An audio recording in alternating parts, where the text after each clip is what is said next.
আফরোজ খুকি নারী হয়ে সংবাদপত্র বিক্রির মতো চ্যালেঞ্জিং পেশা বেছে নিয়েছেন পোড় খাওয়া এই সংগ্রামী মহিলা। রোদে পুড়ে বৃষ্টিতে ভিজে রাজশাহী শহরে পত্রিকা ফেরি করে বেড়ান নারী হকার খুকি। পাগলি মাথা খারাপ বলে অনেকে উপহাস করলেও স্বাবলম্বী হওয়া থেকে তাকে এক বিন্দু টলাতে পারেনি কেউ। রাজশাহী ঘুরে এসে খন্দকার মঞ্জুরুল আলমের ক্যামেরায় রিপোর্ট করছেন শাহাদাত রিয়াদ, সঙ্গে ছিলেন রাজশাহী প্রতিনিধি সালাউদ্দিন সুমন। আমি তো টাকা যাচ্ছি না।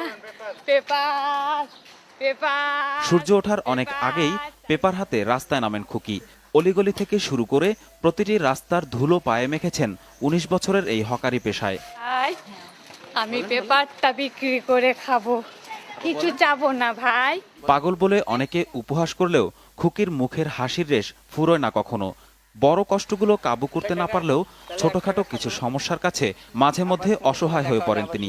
আমি টাকা পয়সা চাই না, কিন্তু খালি একটু বাথরুম করতে যেতে গেলে ওই বাড়ির একটা মহিলা আছে, খুলি মারে।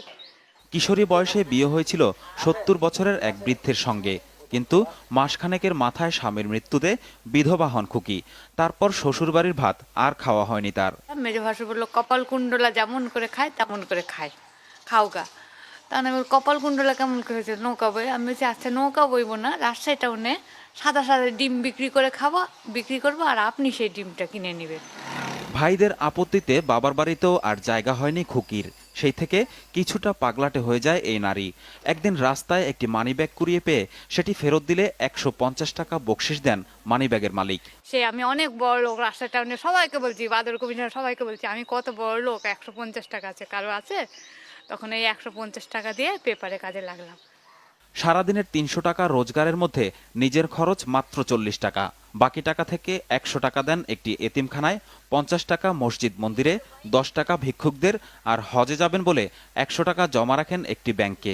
৬টা সেলাই মেশিন কিনে দিচ্ছি গরিব মেয়েদের, 3টা হিন্দুর মেয়ের গরু কিনে দিচ্ছি। তারা বিধবা, তারা লোকের বাড়ি কাজ করতে পারবে না, দ্বিতীয় স্বামী ধরতে পারবে না, ওই দুধ বিক্রি করে খাবে। সহজ সরল বলে অনেক সময় খুকির কাছ থেকে টাকা পয়সা ছিনিয়ে নেয় কিছু বখাটে লোক, এমনকি মারধরও করে কখনো কখনো। পাগলাটে হয়েও স্বাবলম্বী হবার বাসনা বুকে নিয়ে যে নারীর দিনরাত ছুটে চলা, তার চলার পথকে আরেকটু মসৃণ কি করা যায় না? কেউ আমাকে এক পয়সা হেল্প হয়নি, কি হবে এই সাক্ষাৎকার নিয়ে? কেউ তো আমাকে সাহায্য করবে না। Paper paper. শাহাদাত রিয়াদ, দেশ টিভি, রাজশাহী।